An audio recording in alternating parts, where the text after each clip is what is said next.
la verdad es que es lo más probable, a no ser que se dediquen a la parte clínica. Es muy difícil, muy raro que alguno de ustedes llegue a ver algo de esto, ¿sí? Ahora, también el examen va a ser, es un poco complicado, no complicado, sino que pues el tratamiento es sencillo, el tratamiento es sumamente sencillo, o sea, la terapéutica es fácil.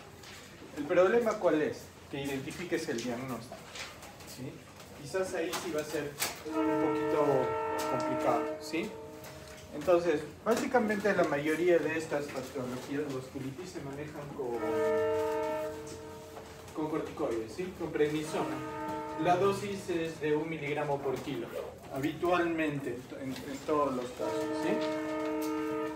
Otra característica que diferencia un poquito a las enfermedades que hemos visto anteriormente con respecto a esta es que habitualmente estas enfermedades solo reciben tratamiento por un periodo determinado de tiempo, o sea, no es tratamiento de por vida, como por ejemplo en el lupus, ¿sí? Que tienes que dar tratamiento de por vida. En estas puede ser limitado, ¿sí?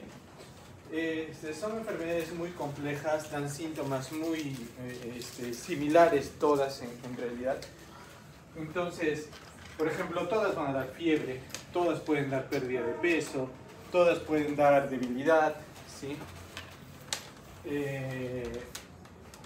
Vamos a ver las características de cada una de ellas que me pueden a mí orientar o sospechar el diagnóstico de alguna, ¿sí? Entonces, para clasificar a las vasculitis se utiliza la clasificación de Chapel-Hill, ¿sí? Que divide en grandes, medianos y pequeños, ¿sí? Tomando en consideración que, a ver, una de pequeños puede dar afectación de medianos, sí, puede ocurrir, ¿sí? Una de medianos puede dar pequeños también, o sea, sino que los han clasificado, digamos, por su afectación predominante. Ahora, también hay enfermedades que te pueden dar afectación de todos los vasos, ¿sí? Como por ejemplo, la enfermedad de Behçet y Kawasaki, que si bien es cierto Kawasaki se clasifica como de medianos vasos, algunas veces puede afectar grandes vasos, no puede provocar aneurismas, por ejemplo, sobre todo en niños. Entonces, y la enfermedad de Behçet también es otra que puede afectar a cualquier vaso, ¿sí? Pero digamos que yendo a la clasificación que nos han puesto, primero vamos a empezar con los de grandes vasos, ¿sí? En grandes vasos vamos a tener dos. Vamos a tener Takayasu y de células gigantes, ¿sí?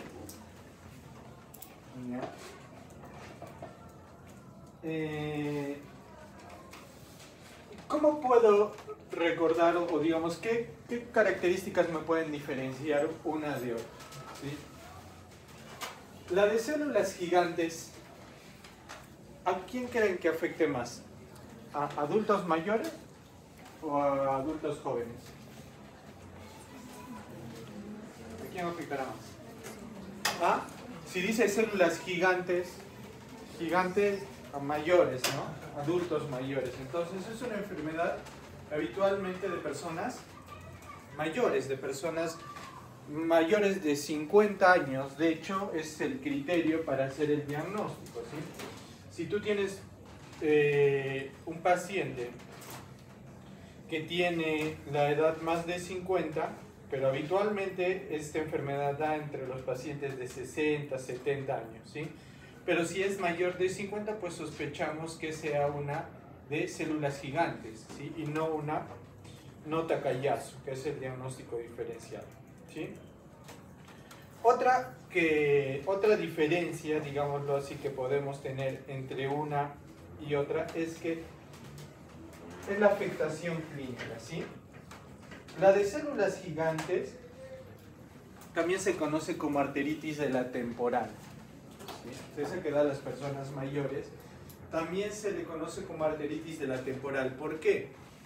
Porque afecta habitualmente, dentro de todos los grandes vasos que afecta predominantemente a las ramas de la carótida externa, ¿sí? Y principalmente a la arteria temporal, ¿sí?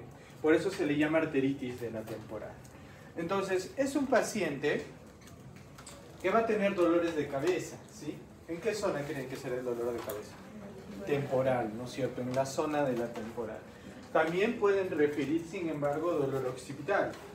Es un dolor que el paciente inclusive les va a decir, ¿no? Les puede decir, yo siento que acá algo me late y cuando me toco me duele, ¿sí?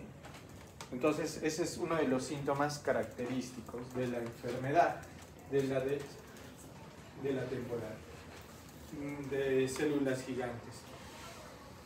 Sin embargo, puede afectar a otros vasos, como por ejemplo, esta enfermedad puede dar lo que se llama amaurosis fugax. ¿Saben lo que es la amaurosis fugax? Es cuando el paciente de manera súbita pierde la visión en un ojo, ¿sí? De un momento al otro el paciente deja de ver, ¿sí?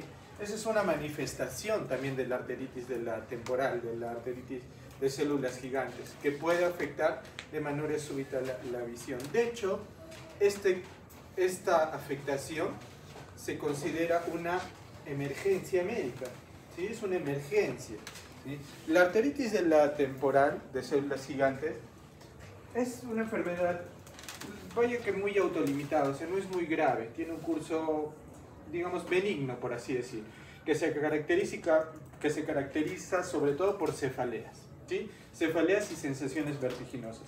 Pero cuando desarrolla esa amaurosis, esa ceguera unilateral, se constituye una emergencia. Y ahí la terapéutica varía, ¿sí? La terapéutica consiste en pulsos de metilprednisolona.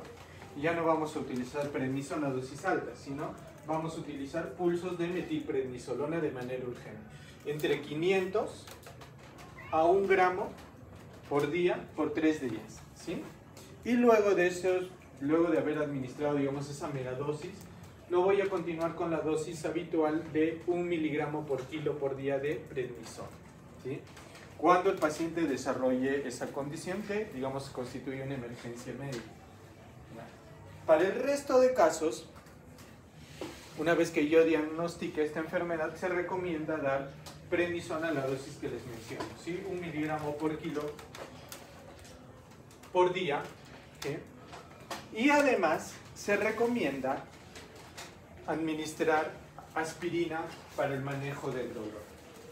Sí he visto que estos pacientes, esta cefalea que te refieren los pacientes con esta enfermedad, no cede a los AINES convencionales. Si tú le das diclofenaco, ketorolaco, el paciente va a persistir con la cefalea. Entonces, si no le calma con el corticoide, que de hecho el corticoide le puede aliviar, podemos dar aspirina, pero de aspirina dosis alta, o sea, 500 miligramos al día. 500 miligramos por tomo, ¿sí? No la que utilizamos para antiagregante, que es de 100, entonces se da 500 miligramos. Sí que puedes dar hasta cada 8 horas, o sea, hasta 1.5 gramos. Muy bien. El Takayasu, ¿sí? Es una enfermedad más bien de jóvenes, menores de 40 años, ¿sí? Habitualmente. ¿Sí? Esa enfermedad de Takayasu afecta a los grandes vasos, ¿sí? Habitualmente puede afectar inclusive aorta y sus ramas, ¿sí? Y me puede dar o estas 3 cosas que les voy a decir, o una sola o una consecuencia de la otra, ¿sí? Va a haber inflamación vascular, ¿sí? Va a haber inflamación vascular, puede haber obstrucción vascular, o sea que se tape, ¿sí? Se trombose la zona, que se obstruya, que no haya flujo de salida arterial, ¿sí? En una de las ramas de la aorta, o que se produzca una dilatación de las arterias. Entonces puede ser una consecuencia del otro. O sea, ¿qué quiere decir? Que primero hay inflamación, luego estenosis y luego dilatación. Puede ocurrir, o puede ocurrir cada uno de estos eventos de manera independiente, ¿sí? Entonces, clínicamente, digamos que no se va a haber muchas formas de manifestarse de esta enfermedad, ¿sí? Puede haber el síndrome del robo de la subclavia, puede haber pacientes que simplemente tengan lipotimias espontáneas, etc. Pero digamos, ¿cómo lo suelen preguntar o cómo viene un caso clínico típico, o cómo te lo pueden preguntar en un examen. Es el típico paciente que tiene presión arterial diferencial entre un brazo y otro, ¿sí? O entre un lado del cuerpo y otro, ¿sí? En un lado el pulso no se siente, ¿no? Por ejemplo, tú le sientes el pulso en el lado derecho y se siente, en el lado izquierdo, perdón, y se siente súper débil, súper débil. En cambio, en el derecho se siente normal, ¿sí? Igual, la presión arterial va a variar más de 20 milímetros de mercurio entre una extremidad y otra. Esto a consecuencia de la obstrucción que puede ocurrir, ¿sí? Se ha visto también que los pacientes en algunos casos clínicos nos ponen que refieren dolor a nivel del pulso carotidio, ¿sí? Donde pasa la carótida, el paciente refiere dolor en esa zona del cuello, ¿sí? Esas son las características más importantes de Takayasu, ¿sí? Si les ponen síndrome del robo en la subclavia, ¿sí? Es típico de Takayasu. ¿Y el tratamiento cuál es? El tratamiento es prednisona. Igual, prednisona a dosis elevada. 1 miligramo por kilo. 1 miligramo por kilo por día. ¿Ya? Inclusive hasta 0.5 miligramos se puede dar en esta, dependiendo de la severidad o el grado de afectación del cuadro, ¿sí? Entonces, cuando me pregunten grandes vasos, voy a manejarlo así, ¿ya? Vamos a pasar a medianos vasos, ¿sí? Medianos vasos tenemos a Kawasaki y PAN, poliarteritis nodosa, ¿sí? Vamos a empezar con poliarteritis nodosa. Poliarteritis nodosa es como el lupus de la vasculitis, ¿sí? O sea, te puede dar miles de manifestaciones sumamente raras, ¿ya? Y cada una más diferente que otra. ¿Por qué se llama así? Porque una de sus manifestaciones cutáneas, que no es muy frecuente pero sí característica, es la presencia de nódulos, ¿sí? Hay nódulos subcutáneos que no son dolorosos, ¿sí? Son similares a los nódulos reumáticos, pero que miden menos de 2 centímetros, ¿sí? Por eso se llama poliarteritis nodosa. Pero vaya, solo el 40% de pacientes con PAN hacen nódulos, o sea que no es tampoco que sea tan frecuente, ¿sí? Lo que sí inclusive es más frecuente que los nódulos es la púrpura palpable, ¿sí? Estos pacientes pueden hacer lesiones purpúricas, ¿sí? Pueden hacer lesiones purpúricas. Otra característica de poliarteritis nodosa es su afectación en nervios periféricos, ¿sí? Es su afectación en nervios periféricos. Entonces, en los casos clínicos, cuando me pongan paciente con polineuropatía de una determinada extremidad, ¿sí? O de un determinado de mi cuerpo, ¿sí? O de un brazo, o de una pierna, una polineuropatía de aparición brusca, es muy probable que me estén preguntando por poliarteritis nodosa, por PAN, ¿sí? Porque es muy característica la presencia de polineuropatías asociadas, ¿sí? También hay otras lesiones como la mononeuritis que puede ocurrir en estos pacientes, ¿sí? También puede haber afectación muscular con dolores musculares, debilidad muscular, ¿sí? Puede haber ese tipo de afectación. Luego vamos a tener a la enfermedad de Kawasaki, ¿sí?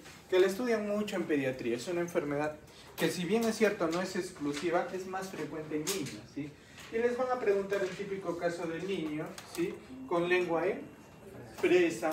¿Qué va a haber en las manos y en los pies? Descamación, ¿sí? Va a haber una descamación, sobre todo de regiones distales, tanto de manitos como de pies.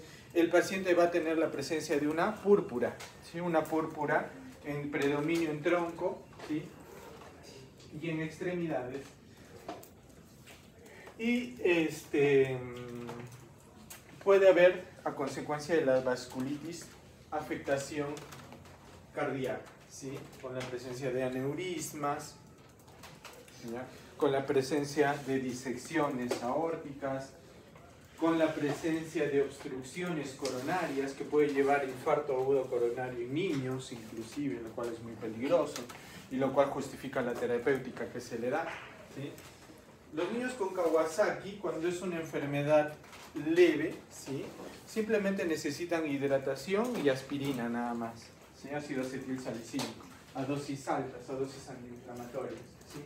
Se le da dosis antiinflamatorias por unos 3 a 5 días y luego el paciente se recomienda que le demos 2 semanas de aspirina a dosis antiagregante, ¿sí?, a 100 miligramos al día, ¿sí?, para prevenir el desarrollo de lesiones tromboembólicas a nivel cardíaco. Y Kawasaki es una de las que siempre preguntan porque sí tiene una terapéutica diferente, ¿sí? En Kawasaki el tratamiento es inmunoglobulinas, ¿sí? A diferencia de casi todas las demás cuyo tratamiento de primera línea son los corticoides, en Kawasaki el tratamiento de primera línea son inmunoglobulinas, ¿sí? A 2 gramos por kilo de peso, ¿sí? Se administran 2 gramos por kilo de peso. En general no se recomienda el uso de corticoides en este tipo de pacientes, ¿ya? Ya yendo a pasar a lo que son vasculitis de pequeños vasos, chicos, si algo caracteriza a los de pequeños vasos y que casi no tienen ni las de grandes ni las de medianos, que es algo que me ayuda mucho a mí para diferenciar una de otra, es la afectación renal, ¿sí? Si tú tienes un paciente que tiene enfermedad renal, es casi imposible que esa vasculitis sea de grandes o de medianos. Estamos hablando de que con mucha posibilidad sea de pequeños vasos, ¿sí? Entonces, si tú tienes un paciente que viene con lesiones purpúricas y glomerulonefritis, ya prácticamente ojo cerrado tú tienes que decir esto es pequeños vasos. ¿Qué puede ser? No sé, pero de pequeños definitivamente es. Ahora, las de pequeños vasos también se subdividen en 2 tipos muy importantes, ¿sí? Las relacionadas con ANCA y las relacionadas con complemento, que provocan hipocomplementario, ¿sí? Y aparte tenemos una subclasificación que son las específicas, que ahorita vamos a ver cuáles son, ¿no? Entonces, sin embargo, hay que tener mucho cuidado con esa terminología, porque nos puede llevar a nosotros confusión en la práctica clínica habitual. Porque si a mí me dicen que tenemos vasculitis ANCA positivo y otras que son ANCA negativo, ¿qué me hace pensar a mí? Si yo tengo una vasculitis y es ANCA negativo, me va a hacer pensar en unos diagnósticos, ¿no? Y si me sale positivo, me va a hacer pensar en otro. ¿Debería ser así? Sí y no. Les pongo un ejemplo. El caso clínico que presentó su compañera era lo que llamábamos antes un síndrome Sjögren-Strauss, ¿no? Pero que ahora ya se ha retirado ese nombre por completo y es una granulomatosis eosinofílica con poliangeitis, ¿sí? Ese es un ANCA positivo o ANCA negativo. Es una vasculitis ANCA positivo, ¿sí? ¿Qué ANCA es? ¿ANCA C, ANCA P? ANCA P.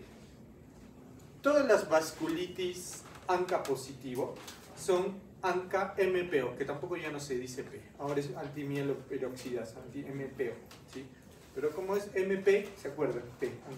Todas las vasculitis de pequeños vasos ANCA positivos habitualmente son ANCA P. Solo hay una que es ANCA C. Solamente una que es ANCA C, ¿sí? La que antes llamábamos como Wegener, ¿no? Que es la granulomatosis con poliangeitis, la GP. La granulomatosis es la única que es ANCA C positivo, ya. Pero acá voy con lo que les digo. Imaginémonos que en ese caso, en esa paciente, en el caso clínico de su compañera, hubiera salido ANCA P negativo. ¿Dejaría de ser una jepa? Sería igual. ¿Por qué? Porque se ha visto que hasta solamente de las GEPAs, de las granulomatosis eosinofílica con poliangeitis, solamente el 60% a menos son ANCA-P positivo. El 40% aprox son ANCA-P negativo. Entonces, ¿a qué voy? Que si tú en la práctica clínica habitual tú tienes un paciente que sospechas que pueda tener una granulomatosis eosinofílica y te sale un ANCA-P positivo, eso no te, perdón, ANCA-P negativo, eso no te excluye el diagnóstico. Por eso habitualmente la manera que diagnosticamos finalmente a veces es con las biopsias, ¿sí? Con las biopsias. Entonces, pero bueno, para fines de examen, ¿sí? Para fines de examen, pues sí, te van a poner un ANCA positivo, ¿no? Entonces, si me dicen ANCA-C positivo, o ya no se llama ANCA-C, ojo, ya no es ANCA-C, les pueden cambiar. Ahora es ANCA-PR3, ¿sí? Es ANCA-PR3. El C ahora es ANCA-PR3.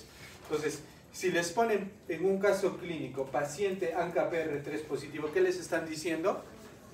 Granulomatosis con poliangeitis, que antes se llamaba, por el caso no es el que les pongan en el examen, Wegener, ¿sí? Wegener. Muy bien. Si me ponen un paciente con ANCA-P positivo, ¿qué puede ser? Ya les dije una. Sería la granulomatosis eosinofílica con poliangeitis. ¿Y la otra? La poliangeitis microscópica, la PAM con M. Si una es la PAM con N, que es de medianos vasos, y la PAM con M, que es de pequeños vasos. Cualquiera de las dos podría ser. Obviamente, ¿cuál será la diferencia? El mismo nombre lo dice. ¿Cuál será la diferencia? Que en una hay eosinofilia, ¿sí? Eosinofilia. Pero no solamente va a haber eosinofilia per se en sangre, porque ya, muy bien, vamos a hablar de ejemplo. Va a haber eosinofilia, pero ¿en cuánto tiene que estar esa eosinofilia? Porque si ustedes ven un resultado de laboratorio, les marca eosinofilia a partir de 500 eosinófilos. Pero ¿cuánto tiene que haber en sangre periférica para que tú digas si esto puede ser una eosinofilia en un paciente con glomerulonefritis, perdón, con granulomatosis eosinofílica con poliangeitis? ¿Cuánto es el valor? El punto de corte. 1500, ¿sí? 1500 en sangre periférica. Pero no solamente, chicos, basta eso, sino que tiene que haber la demostración, idealmente, de eosinófilos en biopsia, ¿sí? Pero, ¿qué pasa? A veces no todos los casos se puede biopsiar. ¿Por qué?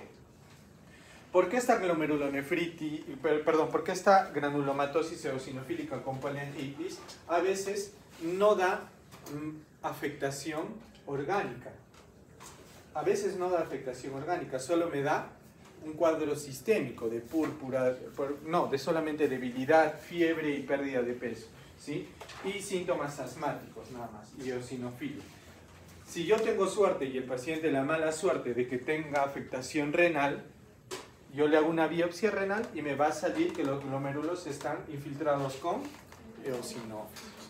Si, por ejemplo, el paciente tiene manifestaciones de compromiso pulmonar, como que puede ser sibilancias, pues al lavado bronquialveolar voy a encontrar eosinófilos, ¿no? Ahora, estos pacientes también hacen afectación cutánea. Entonces, a la biopsia de piel también voy a encontrar la presencia de eosinófilos, ¿sí? Entonces, lo voy a demostrar. Entonces, de hecho,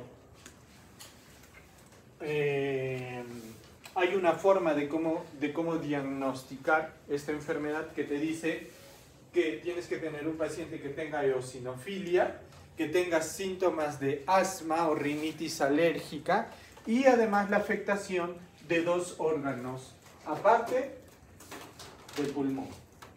Aparte del pulmón, o sea, puede afectarte piel, puede afectarte músculo, puede afectarte riñón. Ya con eso tienes el diagnóstico confirmado de que es un gen. ¿Sí? Ahora, ¿cómo me lo van a poner en el examen o en un caso clínico? ¿Sí? Te van a poner el típico paciente con asma que debuta después de los 30 años. ¿Sí? un paciente que no tiene antecedente de asma en la edad infantil o adolescente y que debuta con un episodio de asma en la edad adulta, ¿sí? Ese es el prototipo del paciente con GERD, ¿sí? Muy bien. Recordemos que esto es ANCA P positiva, ¿sí? ANCA MPO. Vamos con la vasculitis ANCA PR3 positiva, que dijimos que es la granulomatosis con poliangeitis, ¿sí? ¿Cómo se caracteriza? O sea, no les voy a hablar todo el cuadro clínico porque es grandote, pero ¿cómo se caracteriza? Es una enfermedad granulomatosa necrotizante, ¿sí? Entonces me va a poder provocar destrucción. ¿Habitualmente de qué? De la vía respiratoria, tanto superior como inferior. Entonces, yo voy a evidenciar, ¿sí?, lesiones ulcerativas en mucosa nasal. Entonces, puede hacer lesiones ulcerativas en mucosa nasal, ¿sí? Pero también me puede dar, como les dije, afectación en la vía respiratoria baja con la presencia de cavernas en pulmones, que me pueden hacer confundir, por ejemplo, con una tuberculosis, ¿sí? Hay huecos en el pulmón, se forman huecos, francamente huecos en el pulmón, que tú dices, ah, no, esto es tuberculosis. No necesariamente puede ser tuberculosis, ojo, ¿eh? ¿Ya? Entonces, digamos que esas son las características más importantes. Te van a poner esas lesiones, y tanto en nariz te van a decir, paciente que presenta destrucción del tabique nasal. Entonces te están diciendo, ¿sí? Paciente con lesiones, con cavernas en pulmón bilateral y hemoptisis. Te están preguntando por GP, ¿sí? Muy bien. Estas, digamos, son las que son, entre comillas, ANCA positivos, ¿sí? Luego tenemos las que son mediadas por complemento o ANCA negativo, mal llamada ANCA negativa. Ahí, ¿cuál es la más, digamos, la más popular de ellas? Tenemos la que antes se llamaba púrpura de Henoch-Schönlein, que ahora se llama vasculitis por IgA, ¿sí?, por inmunoglobulina A. La vasculitis por inmunoglobulina A, ¿cómo te la van a plantear? ¿O por qué tiene múltiples manifestaciones? ¿Sí? Pero el cuadro clínico típico que te pone es el paciente que aparece con lesiones purpúricas 1 o 2 semanas después de una infección, de diarrea. Te pone, ¿no? Paciente que una semana antes, 10 días antes, presenta una diarrea, para lo cual recibe tratamiento, y que viene porque presenta lesiones purpúricas en tronco y extremidades, ¿sí? Esa es la característica de la vasculitis por IgA, ¿sí? O que te pone paciente que hace un par de semanas tuvo un cuadro respiratorio viral y que viene porque no puede orinar o no orina, ¿no? Que ha hecho una falla renal por una glomerulonefritis rápidamente progresiva, que es una de las características de la nefropatía por IgA, de la vasculitis por IgA, es la glomerulonefritis rápidamente progresiva. O sea, ese paciente de un momento al otro deja de orinar, si hace una falla renal aguda y súbita, y con lo cual se constituye también una emergencia médica. Muy bien. Luego, ¿qué más vamos a tener aparte de la... ¿Qué otra vasculitis de pequeño vaso tenemos aparte de esto?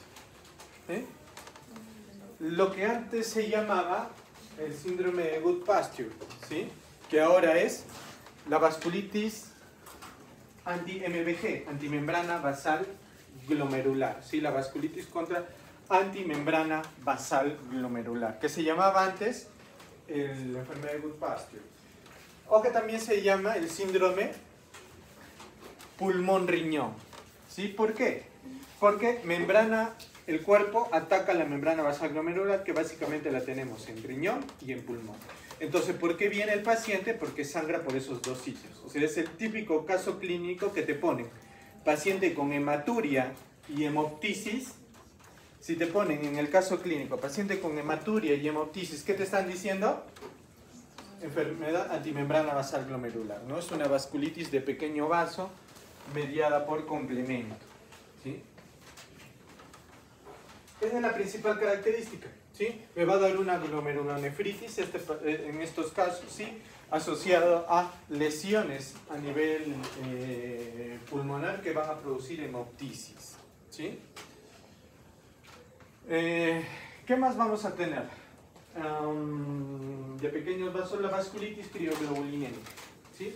La vasculitis crioglobulinémica es el prototipo de paciente que bajo ciertos estímulos, que pueden ser por ejemplo frío, que puede ser inclusive exposición a irritantes o todo, empieza a desarrollar lesiones vasculíticas, ¿sí? Lesiones vasculíticas en piel, por ejemplo secundarias a que se baña, ¿sí? Con agua fría y el paciente empieza en las zonas en que le cayó, desarrolla unas pequeñas lesiones que no necesariamente pueden ser purpúricas, pueden manifestarse como placas eritematosas, ¿sí?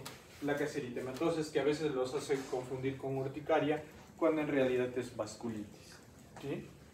Estos pacientes pueden desarrollar fenómeno de Raynaud, ¿sí? Asociado, y también pueden desarrollar obviamente falla renal secundaria a la vasculitis. Luego vamos a tener a la enfermedad de Behçet, ¿sí? La enfermedad de Behçet... me estaba olvidando de algo sumamente importante. ¿Se acuerdan que les dije que hay una que tiene un tratamiento inicial diferente, que es Kawasaki, ¿no es cierto? Que el tratamiento inicial es inmunoglobulinas, ¿ya? En el caso de la antimembrana basal glomerular, también el tratamiento inicial es diferente, ¿sí? El tratamiento inicial en estos pacientes es la plasmaféresis, ¿ya? Inicialmente se recomienda plasmaféresis, luego corticoides, ¿sí? Por si acaso, en antimembrana basal glomerular.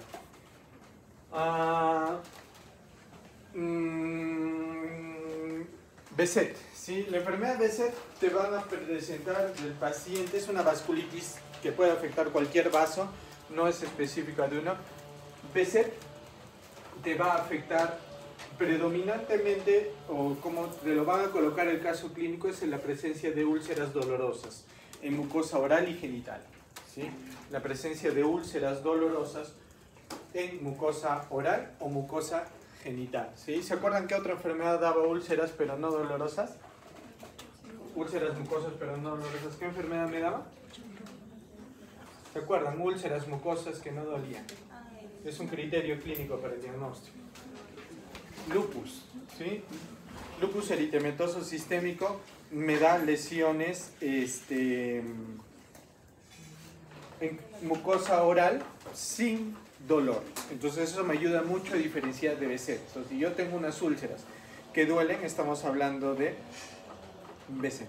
Ahora sí, vamos al tratamiento, ¿ya? Al tratamiento. Primero vamos a empezar con el tratamiento de la poliarteritis nodosa, ¿sí? Del PAN, ¿ya? Lo primero es que tengo que diferenciar si es una enfermedad severa o una enfermedad leve. ¿Cuándo se dice que el PAN es severo? Porque bueno, leve es cualquier manifestación que ya les dije, pero específicamente ¿cuándo diré que un PAN es severo? Cuando tiene afectación renal, ¿sí? Cuando tiene afectación renal. Si el paciente tiene afectación renal, lo considero como severo. Luego la presencia de mononeuritis múltiple, ¿sí? Mononeuritis múltiple también es un criterio de que es enfermedad severa. Luego la presencia de isquemia mesentérica, ¿sí? Isquemia que luego puede llevar a la perforación intestinal, obviamente, ¿sí? Luego vamos a tener la afectación coronaria. O sea que puede haber afectación de coronarias con, por ejemplo, presencia de angina de pecho, por ejemplo. Y finalmente la isquemia y necrosis de extremidades, de regiones distales de extremidades, pulpejos de dedos, por ejemplo, ¿sí? La presencia de isquemia y necrosis en esas zonas también son un criterio de gravedad. Si paciente tiene enfermedad severa, ¿cuál es el tratamiento? Glucocorticoides a dosis altas, pero endovenoso, no prednisona, En este caso puedo administrar metilprednisolona, ¿sí? Metilprednisolona a dosis no necesariamente de pulso, le puedo administrar una dosis habitual que es 125 miligramos al día en promedio de metilprednisolona, ya no 500 o 1000 como el usual, sino 125 miligramos, pero asociado a ciclofosfamida, ¿sí? Asociado a ciclofosfamida. La ciclofosfamida la voy a dar, habitualmente la puedo dar por vía oral a una dosis de 2 miligramos por kilo, ¿sí? Por 3 a 6 meses. Luego de esos 3 a 6 meses en el cual estoy dando ciclofosfamida por vía oral y un corticoide por vía endovenosa, lo puedo cambiar a metrotexate, ¿sí? A metrotexate o azatioprina, cualquiera de los dos, metrotexate o azatioprina. ¿Qué dosis? Las dosis que ya conocemos, ¿no? Metrotexate entre 7.5 a 15 miligramos, azatioprina 2 miligramos por kilo por día. Y el tratamiento de esta enfermedad del PAM, ¿cuánto dura habitualmente? En total 18 meses.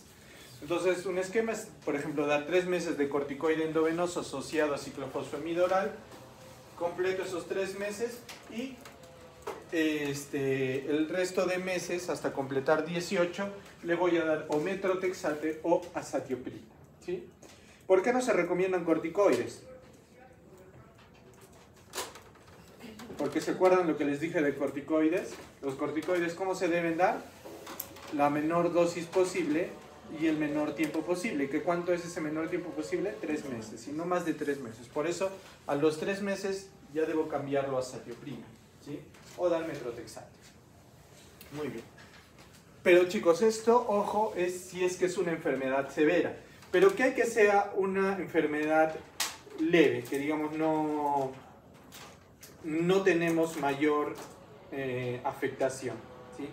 Si la enfermedad es leve, voy a dar corticoides, pero por vía oral. Prednisona de 0.5 miligramos a 1 miligramo por kilo por día. Igual le voy a dar por 3 meses y luego de eso lo voy a pasar a metrotexate o azatioprina, ¿sí? Muy bien. En Kawasaki ya les dije, el tratamiento es inmunoglobulina, ¿sí? 2 gramos por kilo. Inmunoglobulinas endovenosas, ¿ya? Asociados a aspirina, ¿sí? Se tiene que dar aspirina. Había un error en las diapositivas, su compañero puso aspirina 100 miligramos por kilo, es 10 miligramos por kilo por si acaso, ¿sí? Y luego le continúo, le puedo dar unos 3 a 5 días esa dosis y luego le continúo por 14 días, como les dije, a 100 miligramos por día, ¿sí? En dosis antiagregante. Ahora vamos al tratamiento de las de pequeños vasos, ¿sí? Y vamos a empezar con la GP, con Wegener, ¿sí? En el caso de GP, hay algo que tienen que saber, que el tratamiento es exactamente igual que PAM. GP y PAM, el tratamiento es idéntico, ¿sí? No tiene ninguna diferencia. Entonces, el tratamiento que les estoy diciendo para granulomatosis con poliangeitis es igual que el tratamiento para poliangeitis microscópica, ¿ya?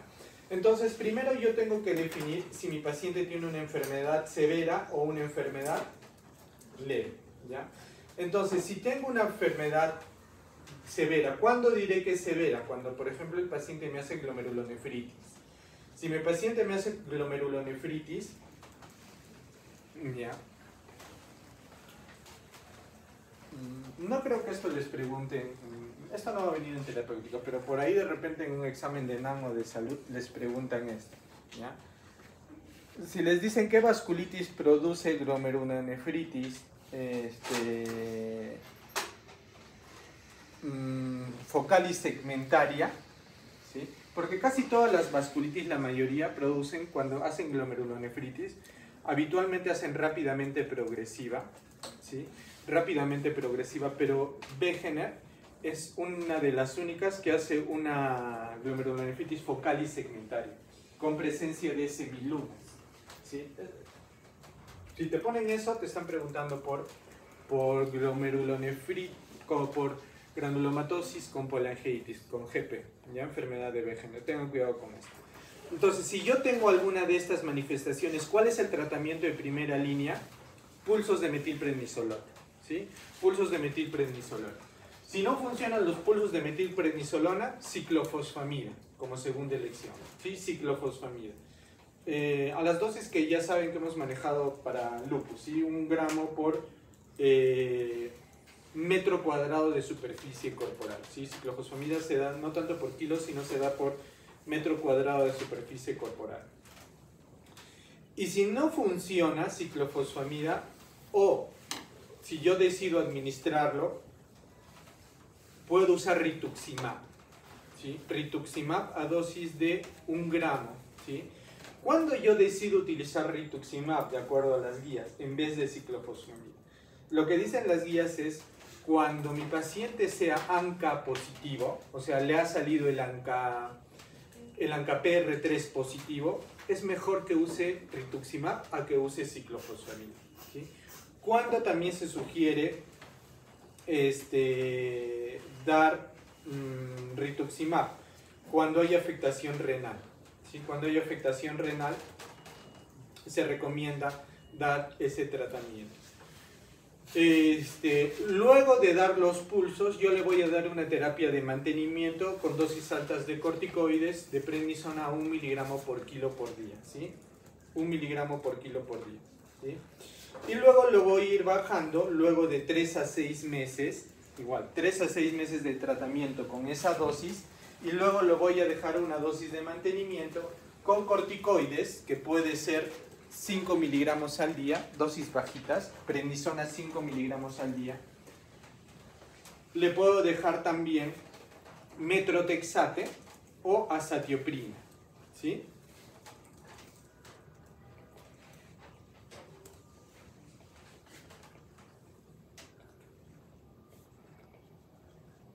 Ahora, si es una enfermedad no severa, o sea, no es severa, no tiene afectación renal, no necesito pulsarlo, ¿cuál es el tratamiento? Prednisona, ¿sí? El tratamiento será prednisona a dosis bajas asociada a micofenolato mofetil, ¿sí? O a metrotexate, cualquiera de los dos, ¿sí? Corticoides asociado a metrotexate o a micofenolato mofetil, ¿sí? Ahora, hay un nuevo tratamiento, por si acaso, que se llama el avacopan, con B chica. El avacopan, que es un inhibidor del complemento 5A, se recomienda para los pacientes en los cuales se me haga difícil quitar corticoides, ¿sí? Recuerden, no sé si les mencioné en clases pasadas que la azatioprina, ¿cuál es su función? Es un inmunomodulador que me permite quitar corticoide, ¿no? Al paciente. Si el paciente, por ejemplo, le estoy dando 50 miligramos de prednisona y ese paciente le bajo a 30 o le bajo a 20 y el paciente otra vez se activa su enfermedad y no le puedo quitar y ya va a ser más de 3 meses que estoy con esas dosis altas de prednisona, ¿qué puedo utilizar? Azatioprina. Le asocio la azatioprina, ¿para qué? Porque con la azatioprina ya me va a permitir quitar el corticoide. Lo mismo es este nuevo medicamento, el avacopan, ¿sí? Y ya ha entrado en las guías de tratamiento de tanto PAN como granulomatosis con polyangiitis para el tratamiento de enfermedades leves en las cuales yo no quiera utilizar corticoides o en el caso de enfermedades severas como adyuvante asociado a metrotexate o a micofenolato mofetil, ¿sí? Y finalmente también para el tratamiento de mantenimiento se usa el rituximab. Se puede utilizar el rituximab, ¿ya? ¿Por qué? Porque han hecho un estudio de costo-efectividad. ¿Por qué? Porque ¿qué dicen? ¿Sí? A ver, si yo le doy a mi paciente como tratamiento de mantenimiento, o sea, de largo plazo, le voy a dar, digamos, me invento, metrotexate con micofenolato mofetilo. Eso lo va a tener que tomar diario, ¿no es cierto?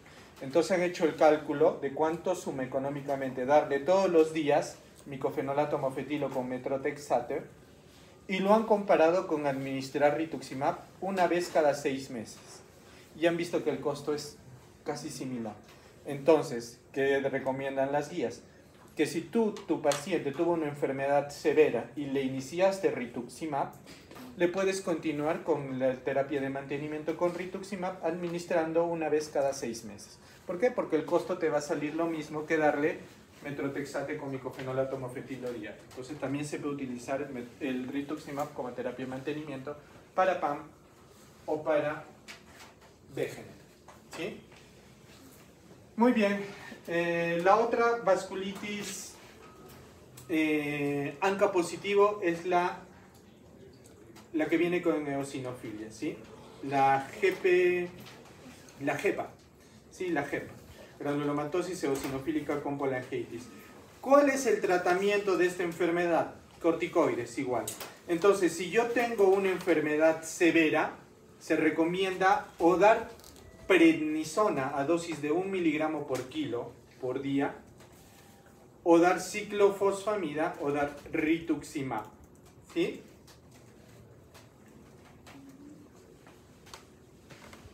Pero aquí viene un fármaco adicional que no tienen las otras, el mepolizumab, ¿sí?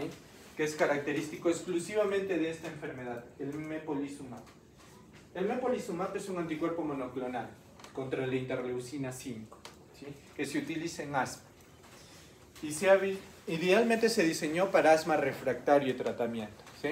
Pero luego se vio que en pacientes que tenían esta enfermedad también podían mejorar con el uso del mepolizumab.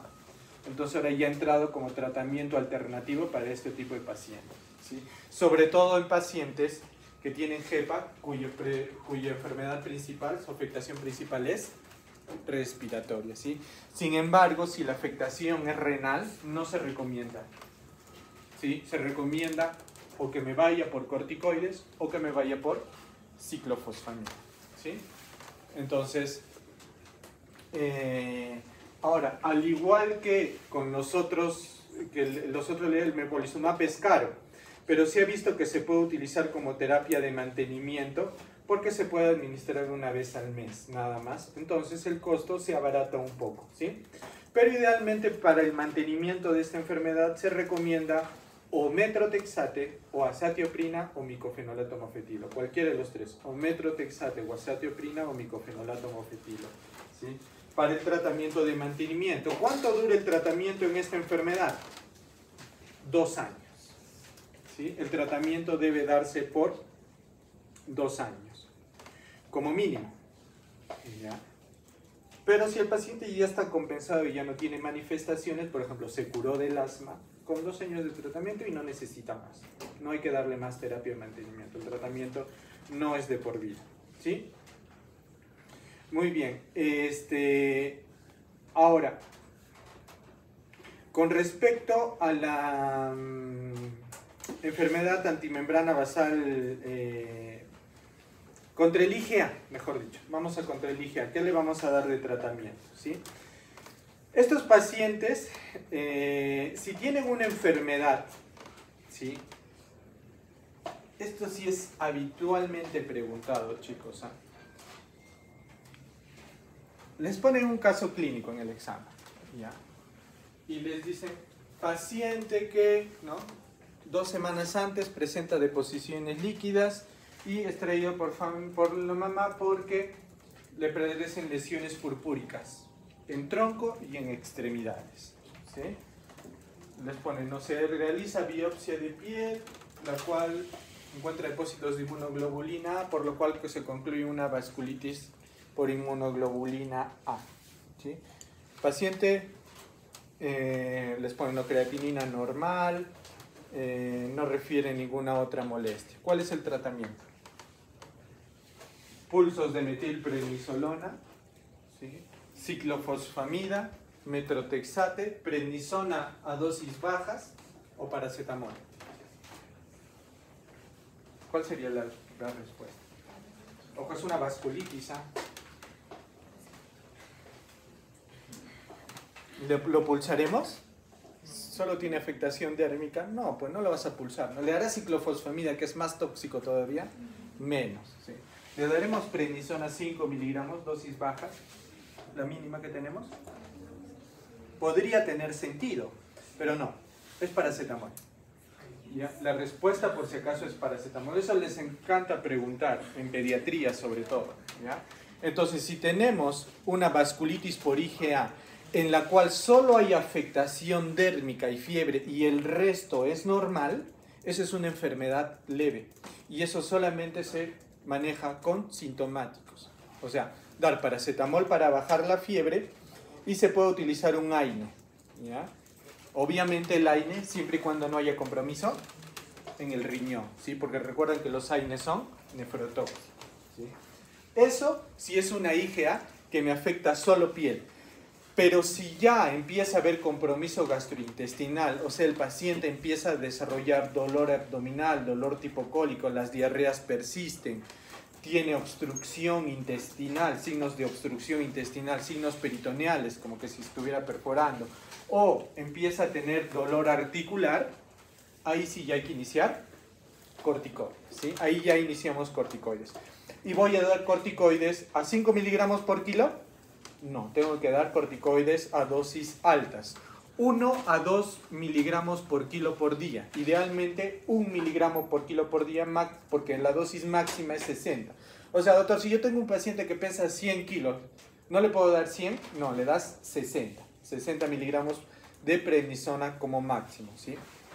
Ahora, en algún caso lo pulsaré al paciente que tiene una vasculitis por IgA o le administraré ciclofosfamida.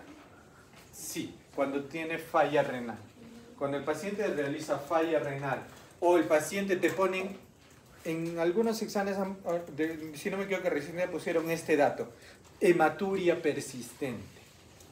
Si ves que te ponen paciente con hematuria persistente, ¿cuál es el mejor tratamiento? Ciclofosfamida o metilprednisolona a dosis de pulso, ¿sí? Si es que te ponen ese datito de falla renal aguda o la presencia de hematuria persistente. Hay que dar antiproteinúricos porque estos pacientes con mucha frecuencia hacen proteinuria, ¿sí? Al igual que los pacientes con nefropatía lúpica, ¿sí? Estos pacientes tienden a hacer también bastante proteinuria, por lo cual hay que dar. ¿Cuáles son los antiproteinúricos? ¿Cuáles son los fármacos antiproteinúricos? ¿Se acuerdan? Ya hablamos en lupus. ¿Qué es el tratamiento para nefritis lúpica tipo 1 y tipo 2? A ver, acuérdense. El tratamiento para nefritis lúpica tipo 1, básicamente. Muy bien, yecas, ¿no? Los yecas. ¿Sí? Hay que agregarle yecas o Aradol, ¿ya? Para el tratamiento. Y obviamente también los sintomáticos, ¿no? Paracetamol si es que tiene fiebre.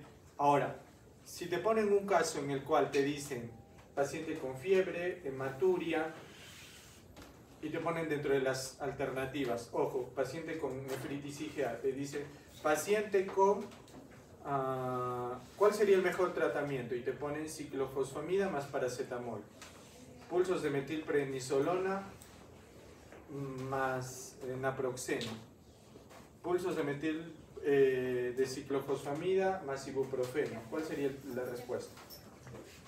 ¿Ah? ¿Cuál sería?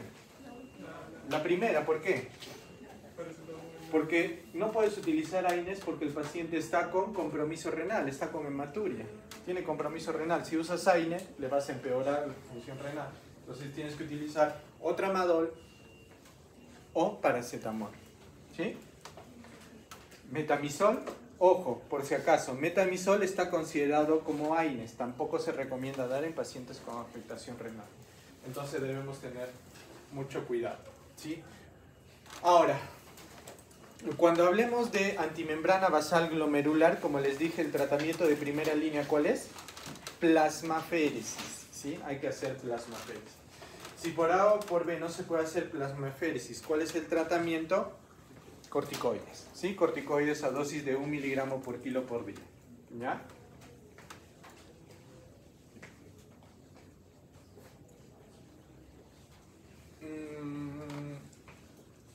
De ahí creo que nada más.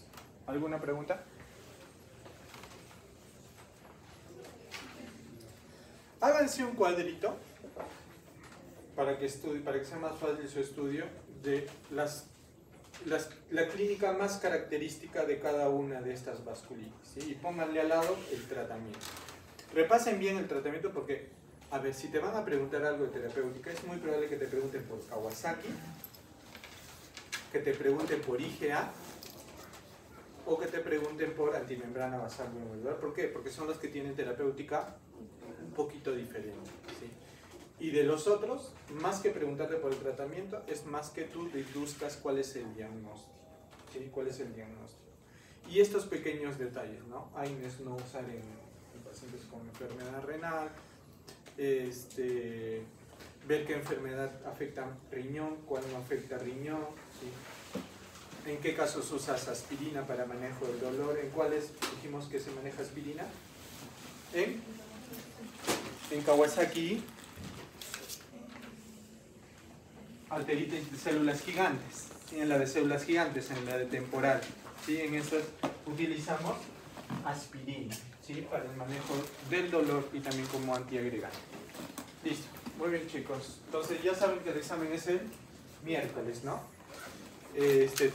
Trataremos de hacer un repaso, si no es presencial o virtual, el día lunes o martes, previo al examen. Ya con el delegado les comunicamos la hora exacta.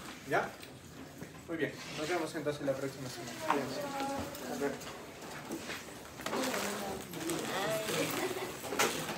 Otra cosa más. Hay un grupo que tiene 4 integrantes y hay otro que tiene 6. Entonces, el grupo que tiene 6, no se hagan sorteo, vean cómo hacen para que pase al grupo que tiene 4 y estemos todos 5, 5, 6. ¿Ya?